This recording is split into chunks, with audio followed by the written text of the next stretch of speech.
नमस्कार, आप देख रहे हैं 4 PM और मैं हूं आपके साथ निधि तिवारी। जहां रहेगा वहीं रोशनी लुटाएगा, किसी चिराग का अपना मका नहीं होता। आजकल देश की सियासत में अगर कोई नाम सबसे ज्यादा चर्चा में बना हुआ है तो वो है कांग्रेस के डिस्क्वालिफाइड सांसद राहुल गांधी का।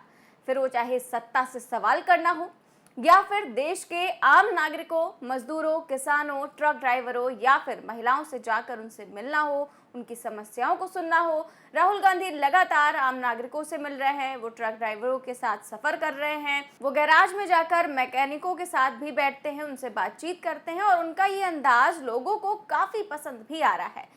लेकिन शायद मोदी सरकार को राहुल का ये अंदाज बिल्कुल भी रास नहीं आ रहा है, इसीलिए राहुल की आवाज को लगातार दबाने का प्रयास किया जा रहा है। कभी उनकी संसद की सदस्यता रद्द की जाती है तो कभी उनसे उनका आशियाना छीन लिया जाता है। लेकिन वो कहते हैं ना कि सच कहने के लिए हिम्मत चाहिए होती है, ना कि कोई पद या फिर घर। इसीलिए संसद सदस्यता और घर छीन जाने के बाद भी सरकार राहुल गांधी की आवाज को दबा नहीं पाई।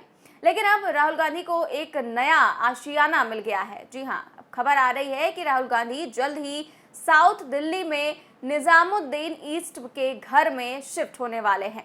मीडिया रिपोर्ट्स के मुताबिक जिस घर में राहुल शिफ्ट होने वाले हैं वो दिल्ली की पूर्व सीएम और कांग्रेस की दिग्गज और दिवंगत नेता शीला दीक्षित का है। कांग्रेस नेता शीला दीक्षित इस घर में 1991 से 1998 तक रही थी। इसके बाद वो 2015 से 2019 तक रही। अपने आखिरी के वक्त जो है उन्होंने इसी घर में गुजारा था।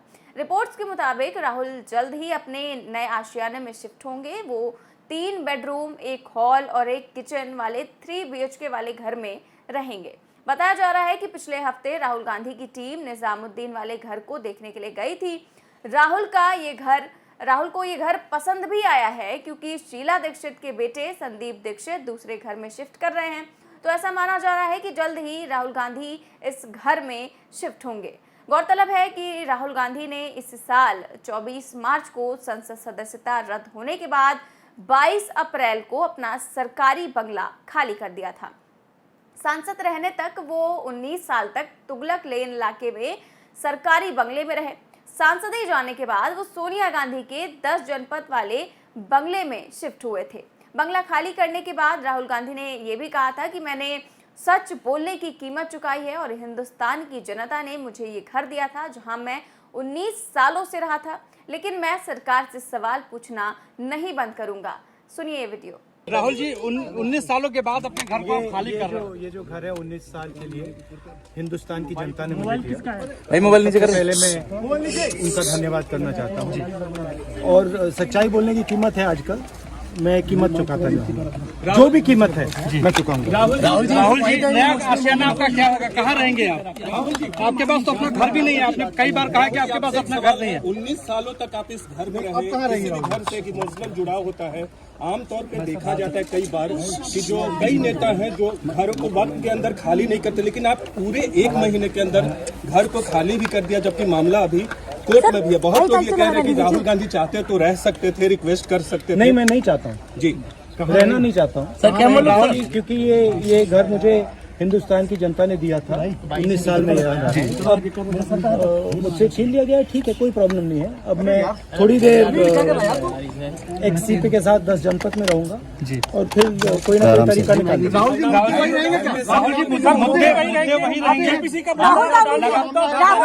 आप लगातार बेरोजगारी और महंगाई का मुद्दा उठा रहे हैं। मैं उसको दुगना उठाऊंगा और जोरों से उठाऊंगा, क्योंकि देखिए वो सच्चाई है और वो किसी ना किसी को तो बोलनी पड़ेगी।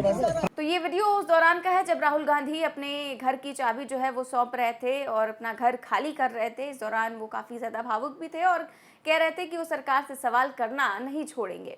वहीं इसके बाद से ही देश भर में कांग्रेस के कई कार्यकर्ताओं और बड़े नेताओं ने राहुल गांधी को अपने घरों में रहने का ऑफर दिया था। तमाम लोगों ने, आपको याद होगा कि अपने घर के बाहर पोस्टर लगाए थे कि मेरा घर राहुल का घर करके। ऐसे कई लोगों के घर के बाहर पोस्टर लगे हुए थे और वो कह रहे थे कि राहुल गांधी जो है वो हमारे घर में रह सकते हैं, हमारा घर जो है वो बिल्कुल ही उनका घर है। तो इस तरह की तमाम जो है मुहिम अभियान चलाया गया था। लेकिन उस दौरान जो राहुल गांधी है वो अपनी मां सोनिया गांधी के घर पर रहने चले गए थे और अब उनका जो है नया ठिकाना अब होने वाला है, नया घर उन्हें मिलने वाला है। तो देखते हैं वो कब तक शिफ्ट होते हैं। फिलहाल जो है एक और बड़ी खबर आपको बता दें कि राहुल गांधी को मोदी सरनेम केस में राहत नहीं मिलने पर कांग्रेस पार्टी की ओर से आज देश भर में मौन सत्याग्रह किया जा रहा है। कई राज्यों में कांग्रेसी नेता सुबह से ही मुंह और हाथों पर काली पट्टी बांधकर भाजपा के खिलाफ प्रदर्शन कर रहे हैं।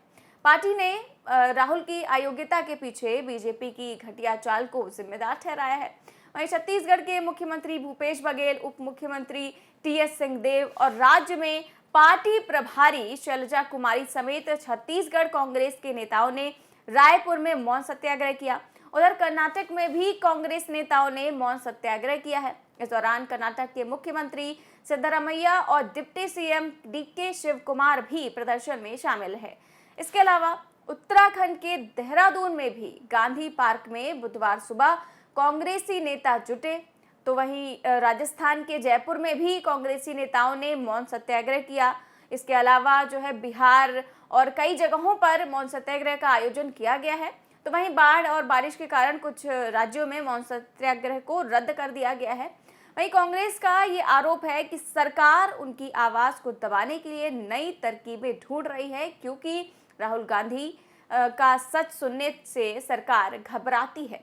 आपको याद होगा कि गुजरात हाईकोर्ट ने मोदी सरनेम मामले में राहुल गांधी की याचिका को अभी कुछ दिन पहले ही खारिज कर दिया था, जिसके बाद कांग्रेस कोर्ट के इस फैसले को लेकर असहमति जता रही है। इसी के चलते कांग्रेस का ये देशव्यापी प्रदर्शन चल रहा है।